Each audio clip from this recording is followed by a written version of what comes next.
Hi friends, বাবুস কিচেনে সবাইকে welcome করে আজ আমি আপনাদের সামনে আরও একটি রেসিপি নিয়ে হাজির হয়েছি। আজকের রেসিপি হলো একদম ফ্রায়েড রাইসের স্বাদে ভাত ভাজা।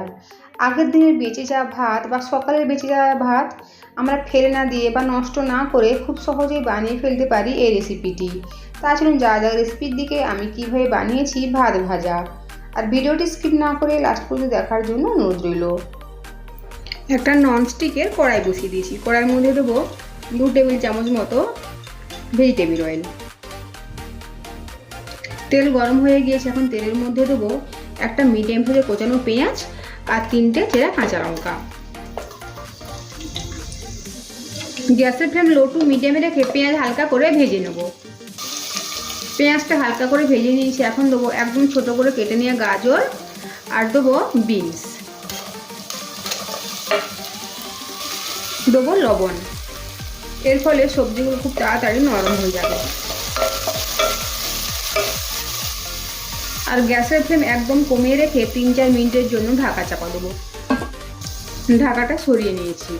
বিনস আর গাজর অনেকখানি নরম হয়ে গিয়েছে। এখন দেবো ক্যাপসিকাম। আপনারা আপনাদের পছন্দ মতো যে কোনো সবজি এখানে অ্যাড করতে পারেন।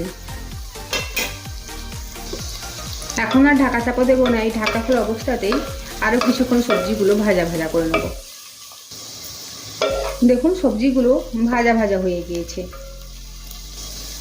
এখন দেবো ভাত, বাসি ভাত, আগের দিনের বেঁচে যাওয়া ভাত।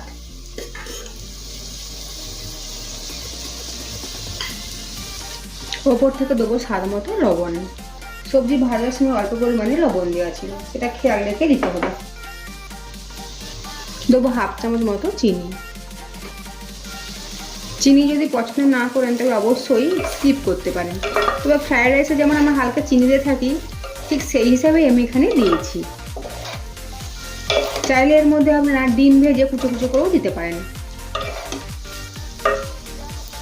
লবণ আর মিষ্টিটা একবার টেস্ট করে নিতে হবে। যদি কম বলে মনে হয় তবে অ্যাডজাস্ট করে নিতে হবে। কিছুক্ষণ সময় নিয়ে একটু ভেজে নেব। দেবো 1/2 চামচ মতো সয়া সস, দেবো ব্ল্যাক পেপার পাউডার। সব কিছু একবার নেড়ে চেড়ে মিশিয়ে নেব। ভাত ভাজা প্রায় আমার হয়ে এসেছে। এখন সবশেষে দেবো অল্প পরিমাণে গাওয়া ঘি। ঘি ভাতের সাথে মিশিয়ে নিলে তৈরি হয়ে গেল ভাত ভাজা। আজকের আমার রেসিপি যদি আপনাদের ভালো লেগে থাকে তো অবশ্যই কমেন্ট করে জানাবেন কেমন হয়েছে। আর সাথে লাইক, শেয়ার ও সাবস্ক্রাইব করার জন্য অনুরোধ রইল। পাশে থাকা বেল আইকন প্রেস করার অনুরোধ রইল আমার প্রতিদিন আপডেট পাওয়ার জন্য। ভালো থাকবেন, সুস্থ থাকবেন। ফিরে আসছি অন্য কোনো রেসিপি নেই।